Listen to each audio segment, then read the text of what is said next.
Hi, welcome to another weekly weigh-in health and PhD update. So today I've got a lot of health stuff to update on. Mine's is spinning a bit, but first I'll go to the weight. So I'm really happy this week because I am still 15 stone 5. So the past few weeks have kind of been between 15 stone 4 and 15 stone 5. So I'm really happy with that. I've definitely been trying to eat better for the diabetes still, so that's going well. Diabetes, that's another story. But yeah, I'm happy with the weight. I would love to, before the summer, maybe before my birthday, so my birthday's on the 26th of July, so I'd maybe like to before then get to just under the 15 mark. But any loss is progress, so I'm not going to put too many hard and set rules on myself. So that's the weigh-in and really chuffed. Okay, so last week I had 3 medical appointments. So the first one was on the Tuesday and I had to go to see my consultant at rheumatology. Haven't seen him in such a long time, so it was good to be able to catch up. That appointment went really well.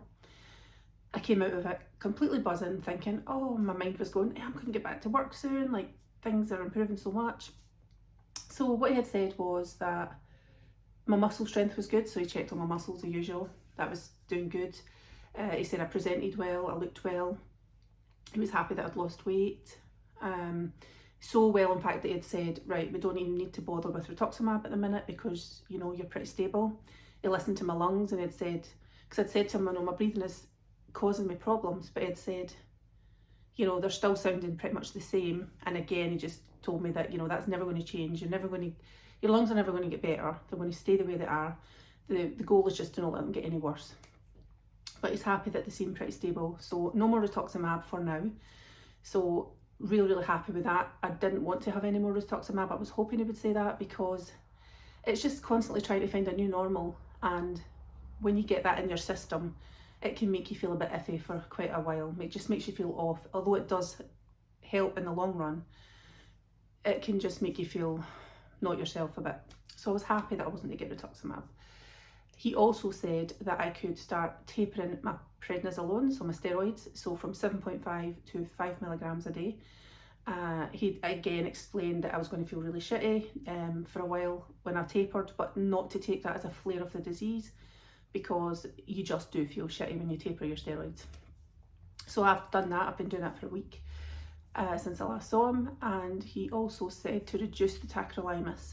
So these are the other, they're like transplant drugs, but they use them to suppress my immune system. So he wants me to reduce those because my liver levels are always abnormal, but he thinks reducing the tacrolimus a bit will help my liver while we wait to speak to gastro, which he said he's put the referral in, but it could take forever.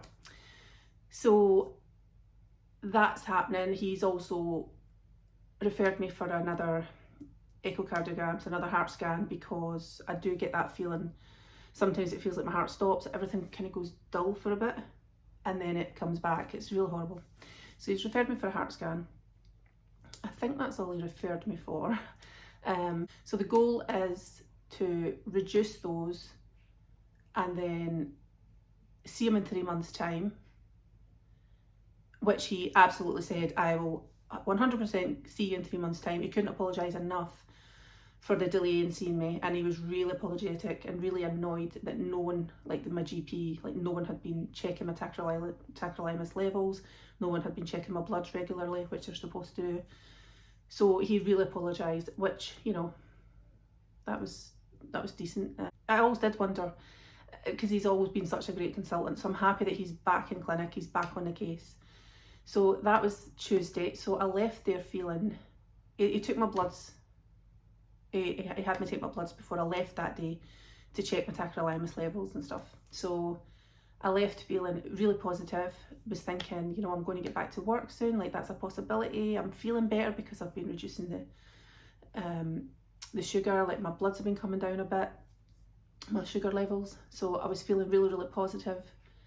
And then the next morning was I had my pelvic scan, so went for that. I drank the water. I drank it an hour before I was, in the time I was supposed to. I was supposed to drink a litre of water an hour before the appointment, which I did. Got there, but even when I was there, I was thinking, you know, normally I'm desperate to pee, and I wasn't. So when I got called in, she tried to do the scan and she said, you know, I can't see nothing, your bladder isn't full enough, so I had to get the internal scan. And when I was leaving, she just said, your results will be with the doctor in 10 days. So I thought, well, I'll wait, I'll have to wait and see. However, when I came out that appointment, I had a voicemail from a consultant asking me to call him back. So I called him back. He had to call me back again. So when he rang, he said that the bloods that he'd taken the day before have shown as normal, my liver is abnormal, which we knew, but that my kidney function was significantly lower than the last time, which was January, I think I got checked. And in January, it was really low. So he was quite concerned about that. He doesn't think we need to do any emergency action at the minute because of how well I presented in clinic. So he's contacted my GP, asked to have my bloods done within a week. So I'm getting those done again tomorrow, and to check my kidney levels to see if they're recovering. So to help them recover, he's told me to come off the tacrolimus completely for now. So I did that last week. Came off the tacrolimus, still reducing the pred, which he said would probably help my blood sugars, because he also said my blood sugars were very, very high. So I'd explained to him that I'd actually been bringing them down. So he asked me to kind of give him an average, and he said that's still way too high. He said you're basically going to run into trouble if you don't get these under control. So he told me to increase my diabetes meds. So that's what I did. So I did feel a bit, it was on my mind a bit about the whole kidney thing, because I know that kidney complications can come with dermatomyositis, and I'd kind of known that's something I've had a bit of a cry about at the start of the year to my sons, like, oh my god, I'm going to have kidney disease because my kidney function levels are just so low. So to hear that they're even lower is a bit worrying. So hopefully by stopping the tacrolimus and stuff, my bloods are going to look better tomorrow, fingers crossed. But there's also the concern that because I've stopped the tacrolimus, what's that going to do to my lungs, what's it going to do to the disease? So it's just a bit of a, you know, my head's spinning me all. So anyway, Saturday, I'd gone out with my mum as usual. What did I have to eat on Saturday? I had a sandwich, and then I had a little bit of Rocky Road cake, and then I'd come home and I was feeling pretty good, so I cut the grass with the strimmer out the back, and I was sitting in the living room, my son had come through and was chatting to me. And then I went to make dinner, just something simple. I thought I'll make myself some beans on toast, and then I thought I'll go check my bloods before I eat, and they were 2.7, and I was like, oh my god, 2.7, that's way too low. Now I had been shaking while I had been sitting talking to my son, but because I'd cut the grass with the strimmer, I always shake anyway, but by this point I was just really uncontrollable shaking. So I messaged my daughter to say if her brother gets in touch with her to phone an ambulance, blah blah blah, because he doesn't really know what to say. So then I was telling him, right, listen, keep a check on me. If anything's up, contact your sister. But then I messaged my own sister and said, look, I'm having my first hypo. I'm not feeling good at all. Can you come get me, please? So she came and got me and took me around to her house. And then I phoned NHS 24. But by this point, I mean, as soon as I saw the sugars were 2.7, I ate 2 chocolates, I drank some cranberry juice, and I had my beans on toast. So by the time I got to my sister's, my bloods were actually up at 9.2, which is high. Can't win. So, but I called NHS 24 because my concern was, okay, I've stopped all these meds. This is probably what's made my bloods drop so low, but should I continue to take my diabetes meds if they're so low?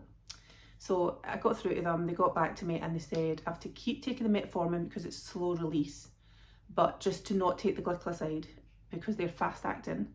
If I was worried, and if I was really worried, then I could just not take that again until I speak to my own GP after the weekend. So I've got to go see the doctor tomorrow anyway. So I've definitely not taken the glycoside because that was terrifying. That was really, really scary. I felt awful. It's given me a bit of anxiety, to be honest, all this health stuff. It's given me some anxiety because I can't control it. So that's a bit worrying. The reason I have to go back and see the doctor tomorrow is because that was my third appointment last week, was to see the GP. And I went to see the GP about my headaches, and because of the funny turns, some funny episodes I've been having, with numbness and not being able to speak sometimes. So, and also I've got that dent on my head. I don't know if you can see it in this light. I've still got the dent on my head. So I went to see her and she did all the checks, you know, I think like the stroke tests made me smile and everything. And she's told me to increase the amitriptyline that I take at night to try and prevent the migraines. So I have to increase that every night. So I now take 20 milligrams amitriptyline at night. And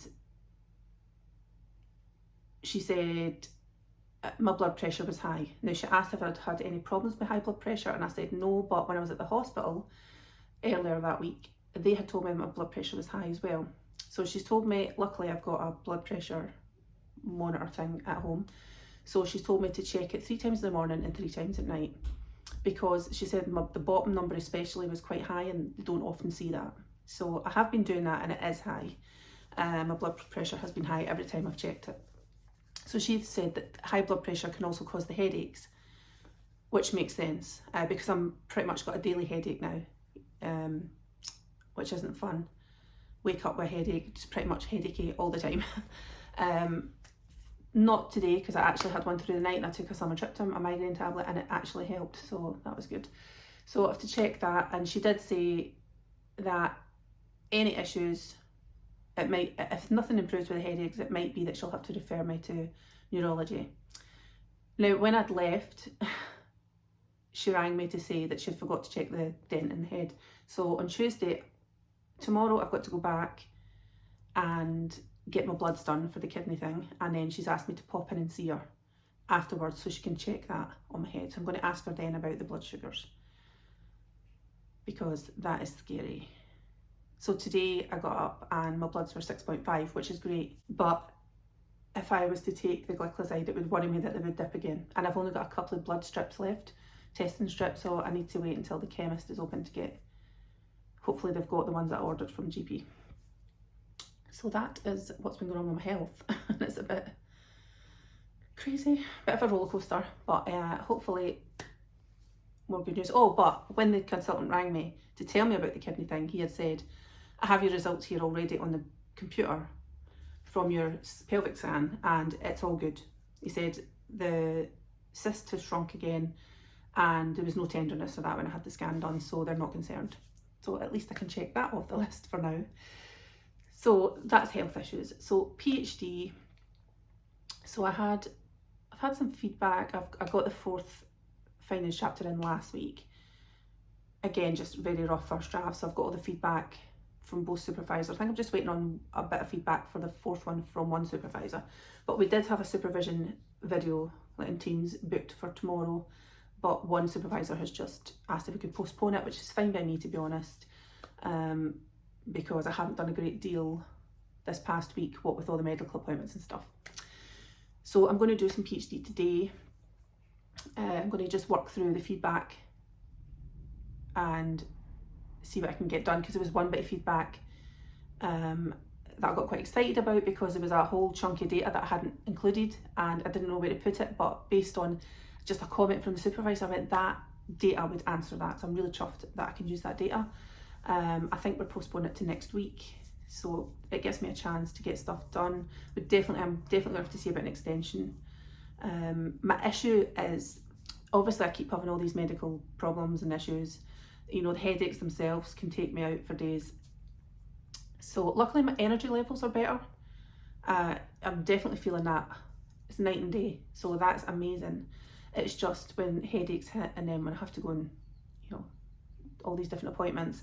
But another big thing that's impacting on the PhD, and I would never want her to know this, but since Frank died, so my mum's partner, since he died in November, you know, she really doesn't like to be in the house on her own, and she has vascular dementia, and I'm starting to see wee things of it progressing, but she really feels really sad whenever she's in the house on her own, and you know, I can't bear the thought of that, so I take her out as much as possible. But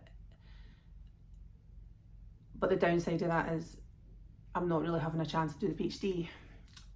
And you know, she'd be the first to tell me, don't, she's actually said that to my sister and me as well, just don't let it impinge on your life. Like, I don't want to be a burden, which it isn't a burden. You know what I mean? I love to go and get her out of the house. As soon as I heard that my supervision was postponed, I've messaged her and said, I'll be able to take you out somewhere tomorrow. So, but it is having a bit of an impact. But I guess that's on me as well, because I just need to get better at, well, if I do go out during the day, making sure I do some PhD when I get back, which is easier said than done, but I really feel like I could push myself a wee bit more at the minute. So I just need to do that. But this week, we have my mum, my sister, and my nephews and me. We're going to my sister's caravan Thursday, Friday, Saturday, home Sunday. So that's going to be another chunk, and the supervision's on the Monday. So I'll need to try and get done today what I can get done. See what I can get done tomorrow, maybe night, and Wednesday night. Because I was also thinking of taking my laptop to the caravan, but then, you know, I'm going to stress about the laptop getting ruined if I leave it in the car, stuff like that. So I might not. I might see if I can print some stuff off and make some notes that way. That might be an option, actually. Because there's going to be times when my mum and the boys are sleeping and my sister's sleeping, and I'll be stuck in the wee bit of the caravan. You know, it's different when you're not in your own house. You don't know. You kind of just kick about and do what you want to do. So I might take some stuff with me and see what I can do. Even if I take a book that I need to read. I'm going to be doing the literature review, so I can maybe take some books and take some notes that way. That's maybe an idea. Which is also going to be difficult because of my eyesight, but I think high blood pressure can cause vision problems as well. So anyway, that's my weight, my health, and my PhD update for now. So I hope you enjoy the rest of the week. Have a lovely weekend, and I hope you get to spend your spoons on something fun.